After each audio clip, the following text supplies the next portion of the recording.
Hello, you gorgeous soul. Welcome to your September horoscope. It's going to be a wild ride. Hang on to your hats as we're in eclipse season. So intense. And Saturn has gone back into Pisces. So it's very, very intense. On top of that, I want to thank you for supporting my book, The Power of You. Manifest Your Wildest Dreams in 7 Steps. It was a Sunday Times bestseller, and I can't tell you how grateful I am for your support. May it work miracles for you. Let's get stuck into your September horoscope.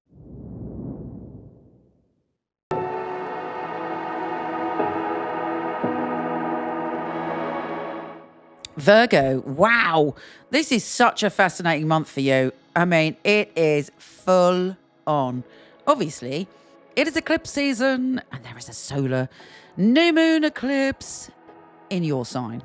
We'll get to that in a minute. But also, we have Saturn going back into your opposite sign of Pisces. Now, cast your mind back from March the 7th, 2023 to May 24th this year. What were your lessons when it came to relationships and partnerships? Did you think about committing to someone? Did you think about a long-term relationship or even business partnership or connection with someone that was like properly serious? That you are in the final stages of making that decision, deepening that decision, taking that forward, maybe even a relationship with yourself that's deeper.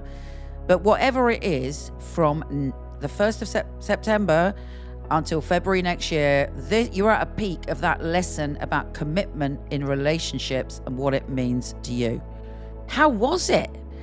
And what did it bring up for you? If I were you, I would quickly go and journal about what happened to you in that time frame. We've had a little holiday, a little reprieve from that energy, but also a foreshadowing of what we're going to learn from February next year. Go and journal, go and write it out. Write a list of everything to do with relationships, one-to-one relationships, whatever that means to you.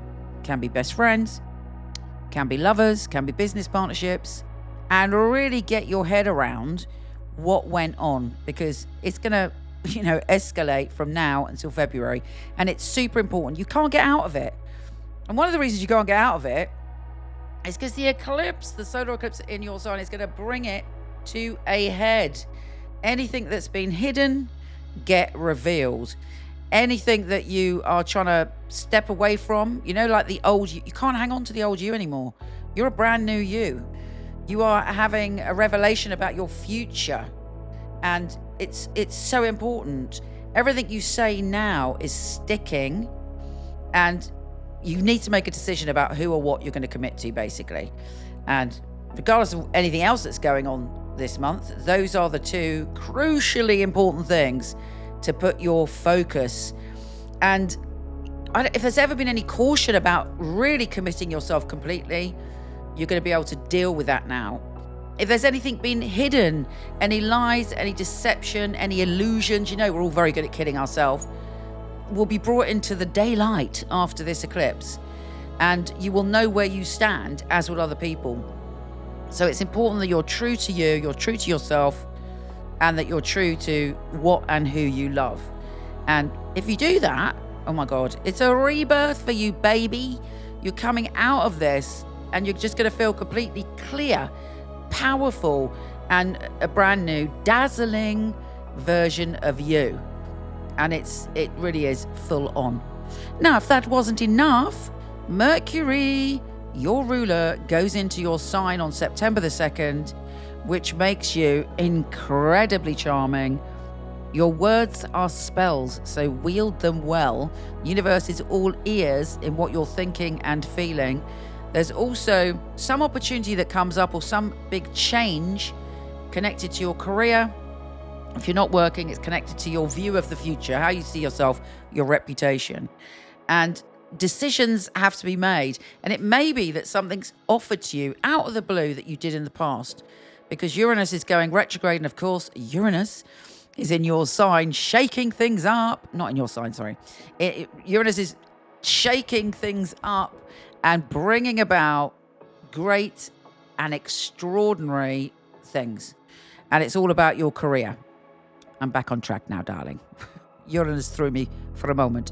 So Uranus in Gemini is saying to you, right, I'm bringing you back an opportunity from the past. Do you want to do it or not? Does it align with your new version of yourself? That's the important thing.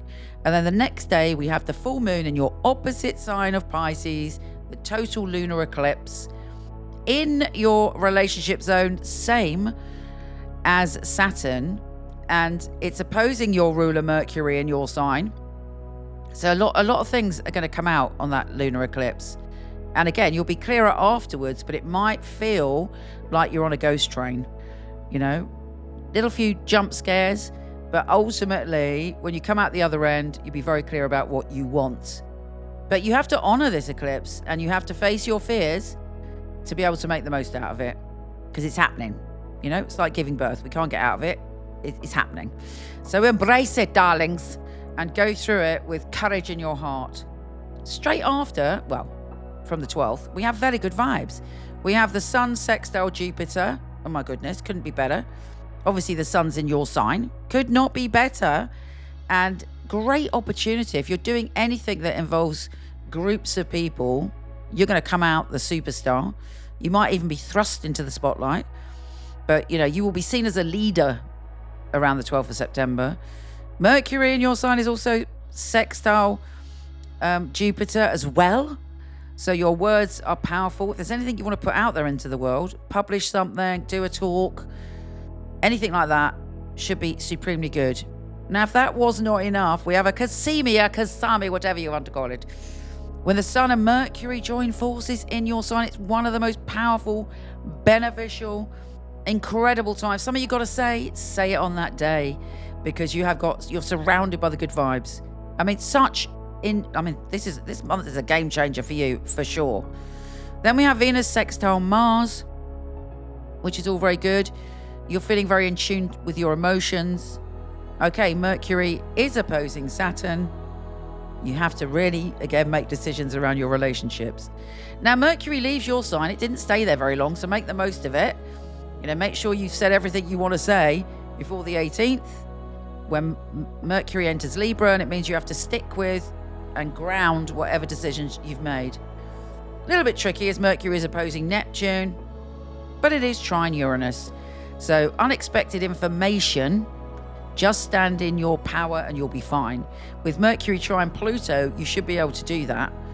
And you're very analytical, and you're very aware of how to tweak things for things to go your way. There is a grand air trine, which is super powerful. And again, it's around career, power, money for you. And there'll be a lot of information coming in about what you need to do. Now, even more good news, Venus, the planet of love and abundance, is going into your sign on the 19th. That makes you lucky, that makes you lovable, that makes you charming, it makes people very drawn to you. So that's super good. We do have that partial solar eclipse, and it's opposing Saturn. So again, everything is coming out when it comes to your one-to-one relationships. Now, even if you're not in a relationship, but you want a relationship, you're going to see what's going on there and how you can shift that energy. But it is super powerful.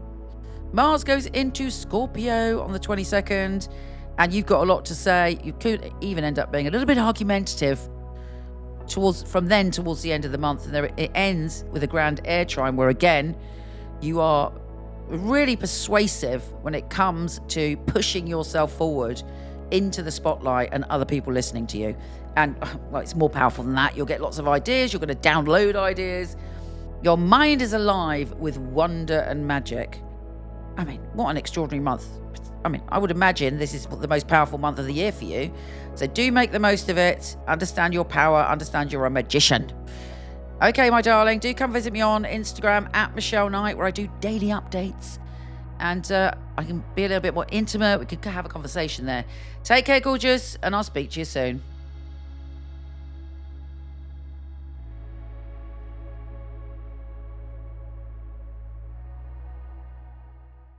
I like to class a reading as an oasis for the soul, time out, where we can really spoil ourselves. When someone comes online, I'm already there. Their energy straight away goes whoosh, and the messages start We need happiness in our lives, we need joy, we need love, and these things shouldn't be so elusive. They should come to us as our birthright, and I want people to have that, to give them the ability to go directly to their dreams. This work is incredible, it's joyful, it means so much that I'm able to give that gift to somebody. I'll be looking at the obstacles in your life, but also the opportunities. I'd like to be the person that's going to straighten your crown for you. It's very important for me that the client feels spirit with them and gives some validations. So it was a psychic reading. It's been able to help somebody have a map back to where they've got lost from.